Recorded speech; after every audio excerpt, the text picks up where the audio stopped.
Hi everyone, yasas que kalos to another episode of Dimitra's Dishes. Today we're going to be making bread. We're going to be making buns that are going to be filled with cheese and herbs.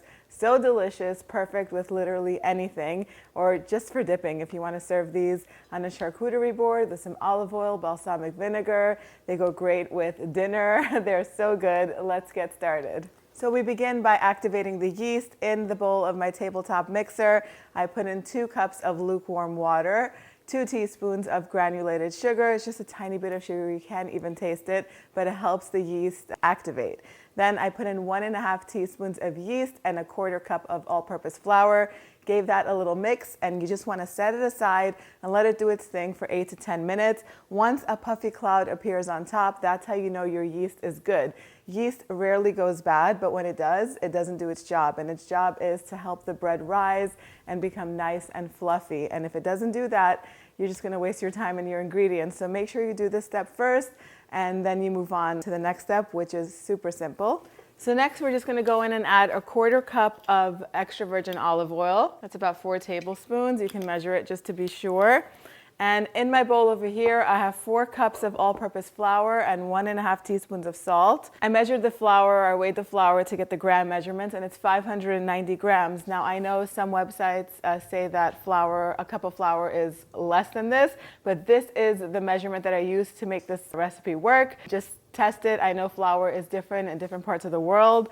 You're going to be looking for a nice light dough. You definitely don't want it to be too stiff, so just keep an eye on how mine looks, and that's how you should guide yours over there too, wherever you're making it. Mix this all together. You could just use your hand and add it to the bowl. Attach the dough hook attachment. Now I'm using the tabletop mixer because it just makes life a little bit easier. But if you're going to be kneading this by hand, you're going to knead it for about 15 minutes. If you're using the mixer, you're going to do it for 10 minutes. And I'm using all-purpose flour. If you have bread flour, also known as hard flour in other parts of the world, you can use that instead. But it's just 10 minutes with the mixer, 15 if you're doing it by hand. Okay, grease a bowl with olive oil. You want a bowl that's big enough to hold 2 or 3 times the amount of this dough. Transfer it to the bowl and then just toss it around a couple of times to coat it in the oil. Cover the bowl with plastic wrap. And then just set the bowl aside in the warmest part of your house so it can double in volume. The fluffier it gets, the lighter the buns are going to be. I like to put it in the dryer. What I do is I run the dryer for about 8 minutes or so while the mixer is going. I just let a couple of clean towels run in there and get nice and hot.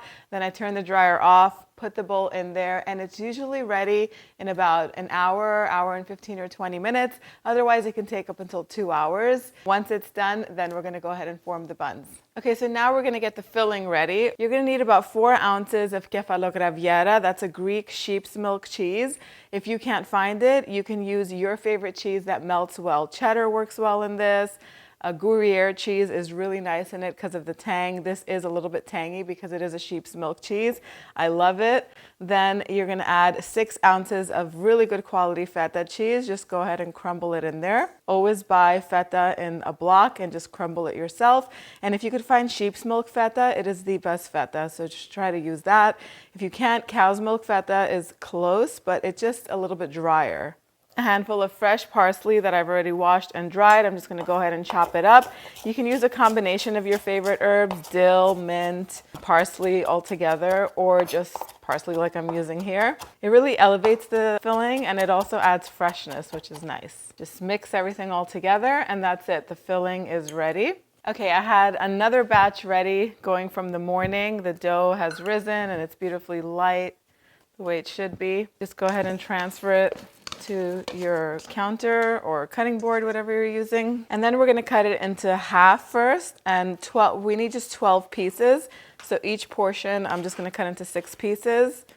So I cut it in half first and then in 3 equal portions. You can take out a scale if you want, but it's not necessary. And then each one in half, and you'll end up with 6 from one side, and then you'll get 6 from the other, like that. The dough should be sticky, but if it's a little too sticky, you can add a tiny bit of flour and just form them into rounds.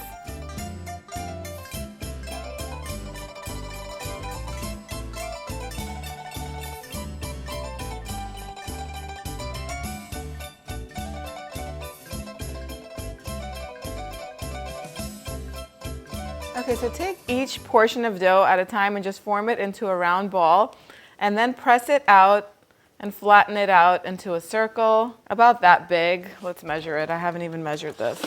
That's 4 inches, about 10 centimeters. Then take about a tablespoon of the filling. Resist the urge to overstuff these. You don't want to overstuff them, then all the filling is going to come out. And gather all of the edges towards the center to cover the filling. Pinch them together, and you can even put a little twist to kind of seal it. Turn it around, get a tiny bit of flour on your counter, and just kind of roll it with your palm to seal it and to create a little bun like that. And you're going to want to have 2 baking trays lined with parchment paper ready, and keep putting them on the baking tray as you go.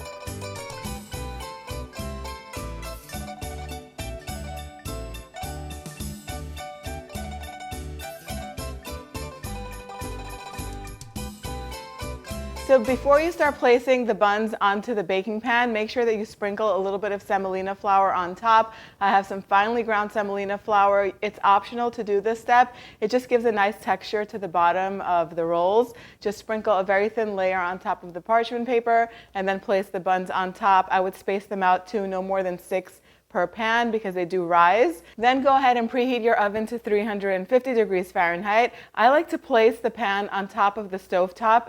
The heat from the oven keeps the pan warm enough where these rise pretty quickly. Just cover them with a clean kitchen towel and set them aside on the stovetop or in a warm part of your house for about 25 minutes. You're not looking for them to double in volume. You definitely don't want that to happen.